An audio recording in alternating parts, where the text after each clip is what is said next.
नमस्कार दोस्तों, ऑनलाइन हिंदी कक्षा में आप सभी का हार्दिक स्वागत व अभिनंदन। आज हम 10वीं कक्षा में हिंदी विषय में काव्यखंड के अंतर्गत सूर्यकांत त्रिपाठी निराला द्वारा रचित अभी न होगा मेरा अंत व मातृवंदना में से अभी न होगा मेरा अंत कविता का भावार्थ सहित विस्तार से अध्ययन करेंगे। विस्तार से अध्ययन करने से पूर्व हम पाठ परिचय पर एक नज़र डालते हैं। कवि निराला की प्रस्तुत कविता अभी न होगा मेरा अंत जीवन की युवावस्था को अभिव्यक्त करते हुए हृदय की जीवंतता को प्रकट करती है। यानी कि इस कविता के माध्यम से कवि यहाँ पर यह बताना चाहता है कि व्यक्ति को अपने युवावस्था के अंतर्गत उसके हृदय के अंतर्गत उत्पन्न होने वाली मनोभावों को अभिव्यक्त करने का सशक्त माध्यम है और अपनी जीवंतता का प्रमाण देने का भी एक विशेष प्रयास करना चाहिए। जीवन रूपी वन में बसंत ऋतु रूपी हृदयोत्साह कभी भी समाप्त होने वाला नहीं है।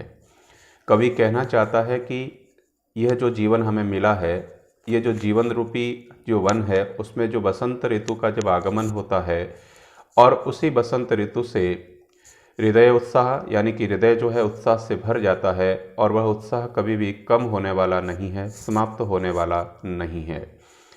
निराला का काव्य किसी एक मुकाम पर आकर ठहरने वाला नहीं है, यानी कि किसी एक निर्धारित सीमा पर आकर के निराला का काव्य रुकता नहीं है, ठहरता नहीं है। वह हमेशा नित्य कुछ न कुछ नया प्राप्त करने के लिए आगे बढ़ते रहता है और आगे बढ़ने की प्रेरणा भी देता रहता है।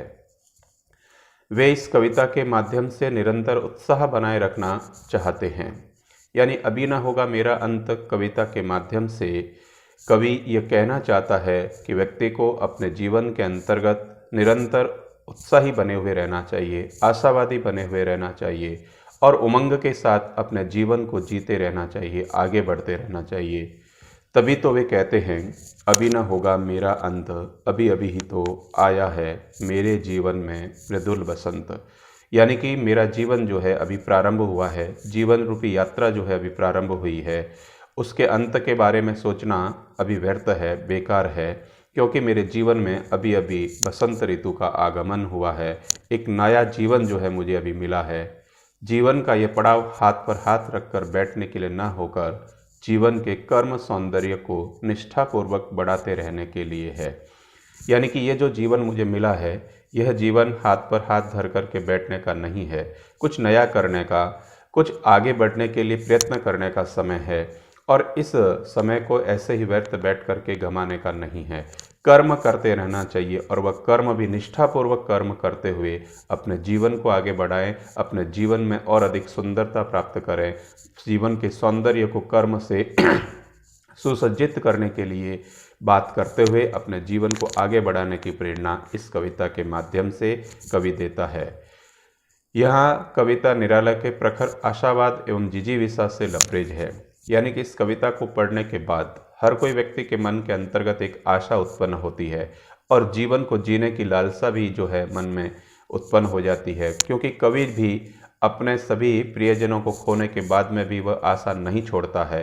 अपने जीवन को आगे बढ़ाने के लिए वह हमेशा प्रयत्न करता रहता है। वह उस घोर निराशा से भी अपने आप को आगे लेकर के जाता है। शब्द चयन एवं भाव सौंदर्य अनुपम है। यानी कि शब्दों का सटीक चयन करते हुए कविता के अंतर्गत उन भावों को अभिव्यक्त किया गया है जिनको अभी हम यहाँ पर पढ़ने जा रहे हैं, जिस कविता का नाम है अभी न होगा मेरा अंत।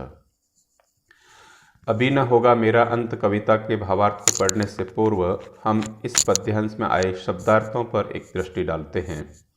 मृदुल यानी मनोहर, सुंदर, कोमल। पात यानी पत्ते, गात यानी शरीर, निद्रित यानी सोई हुई, कर यानी हाथ, प्रत्युष प्रातःकाल, स्वप्न सपना। आइए अब पढ़ते हैं हम कविता के भावार्थ को। अभी न होगा मेरा अंत, अभी अभी ही तो आया है मेरे जीवन में मृदुल बसंत, अभी न होगा मेरा अंत। कवि यहाँ पर घोषणा करते हुए कहता है, विश्वास के साथ कहता है, आश्वस्त होकर के कहता है कि अभी इस प्रकृति के अंतर्गत एक नए वातावरण का उदय हुआ है। यानी बसंत ऋतु के आगमन पर प्रकृति में जो उत्साह भरा जाता है, प्रकृति के अंतर्गत नवीन पत्तों के आगमन से या नए पत्तों के आने से जो प्रकृति का वातावरण बदल जाता है, उस प्रकृति को देखने के बाद प्रत्येक मन के अंतर्गत एक उत्साह का वातावरण उत्पन्न होता है, उत्साह उमंग पैदा होती है। वैसे ही कवि कहता है कि मेरे जीवन के अंतर्गत साहित्य यात्रा का अभी प्रारंभ हुआ है, इसीलिए उसके अंत के बारे में सोचना बिल्कुल बेकार है। क्योंकि प्रकृति के अंदर जब बसंत ऋतु आती है तो प्रकृति उल्लास और उत्साह से भर जाती है। उसी प्रकार कवि जब कविताओं को प्रारंभ करता है या साहित्य यात्रा जब प्रारंभ करता है, कविता का सृजन जब प्रारंभ करता है, तब उसका मन भी उत्साह व उमंग से भर जाता है। क्योंकि उसको लगा कि अभी मेरी साहित्य यात्रा अभी प्रारंभ हुई है, इसलिए उसका अभी अंत होने वाला नहीं है। हरे हरे ये पात डालियाँ कलियाँ कोमल घात, यानी कि प्रकृति के अंतर्गत जब बसंत ऋतु आती है तो प्रत्येक पेड़ पौधे पर हरे हरे पत्ते निकल आते हैं, नई नई कलियाँ खिलाती है, डालियाँ लहलाने लग जाती है और उन कोमल कोमल पत्तों से, उन कोमल कोमल पुष्पों की पंखुड़ियों से वहाँ का जो वातावरण होता है बड़ा आनंददायी होता है, बड़ा मनोहर वातावरण बन जाता है। उसी प्रकार कवि भी कहता है कि इस प्रकार से मेरे जीवन के अंतर्गत बसंत ऋतु का जो आगमन हुआ है वो मेरे हृदय की कलियों को खिला रहा है और बड़ा उत्साह जो है मेरे मन के अंतर्गत भर गया है, और उसी उत्साह और उमंग के साथ मैं अपने जीवन को आगे की ओर लेकर के जाऊंगा।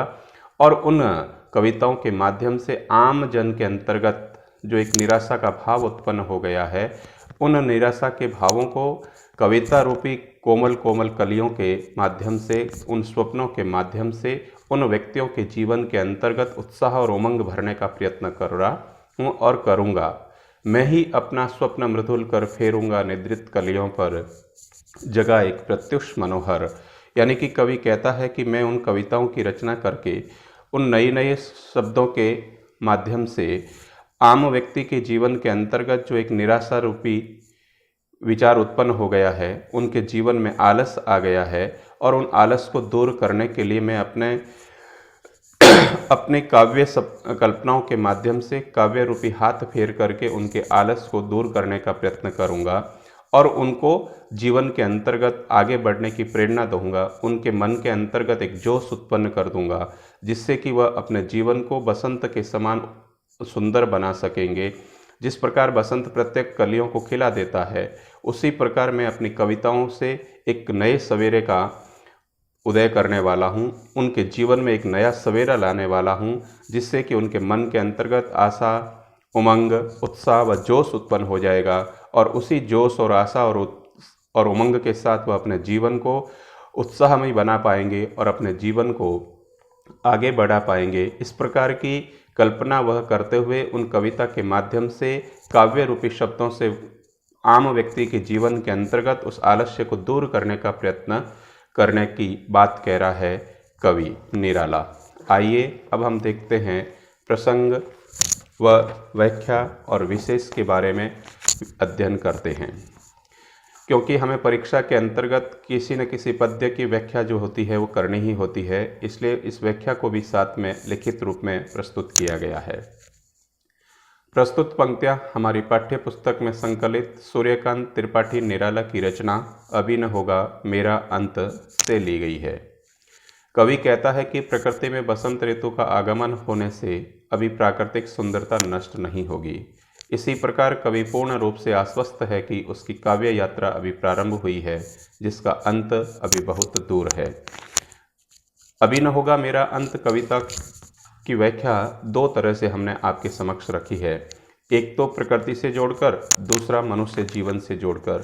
तो आइए दोनों की व्याख्या, दोनों तरह की व्याख्या को हम आपके समक्ष रख रहे हैं।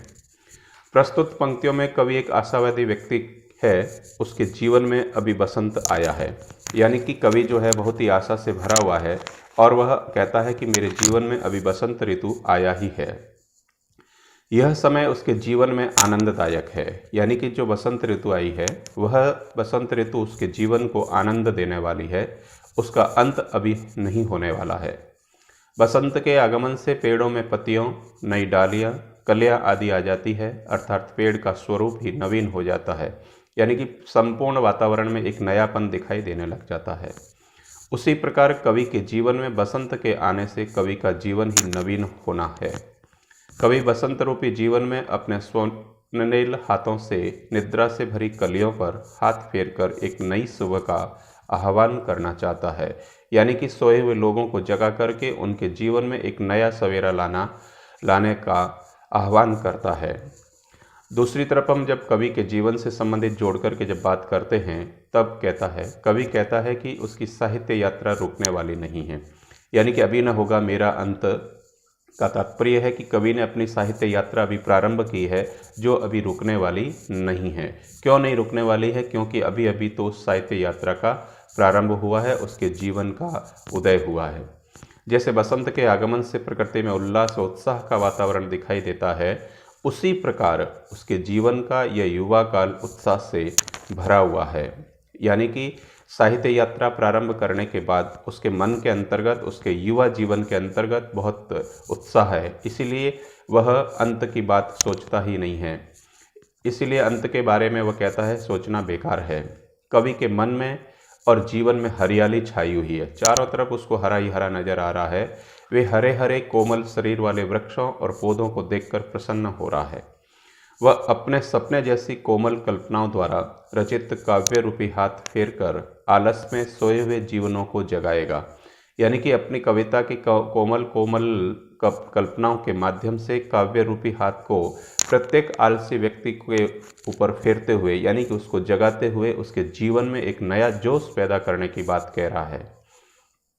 बसंत आने पर कलियां खिलती है, उसी प्रकार कवि अपनी कविताओं से एक नया सवेरा लाएगा और अपने आसपास अलसाए जीवनों में आशा, उत्साह व उमंग जगाएगा। यानी कि जो व्यक्ति निराशा के घोर भंवर में फंस गए हैं, उन व्यक्तियों को जगाने का प्रयत्न करता है, उनके जीवन के अंतर्गत एक आशा उत्पन्न करना चाहता है, एक नया उत्साह पैदा करना चाहता है, एक नई उमंग पैदा करना चाहता है, जिससे कि वह उन आलस और निराशा के घोर भंवर से बाहर आकर के अपने जीवन को सुंदर बना सकेंगे, श्रेष्ठ बना सकेंगे। इसी भावना के साथ वह उस कविता की रचना करता और कहता है कि अभी मेरा अंत नहीं होने वाला है, क्योंकि अभी मुझे बहुत सारा कार्य अभी करना है विशेष। कवि आशा व उत्साह से भरा हुआ है, इसलिए वह हार मानने को तैयार नहीं है। कवि को विश्वास है कि काव्य यात्रा दूर तक जाएगी तथा लोगों को जगाने व हंसाने में सफल होगी।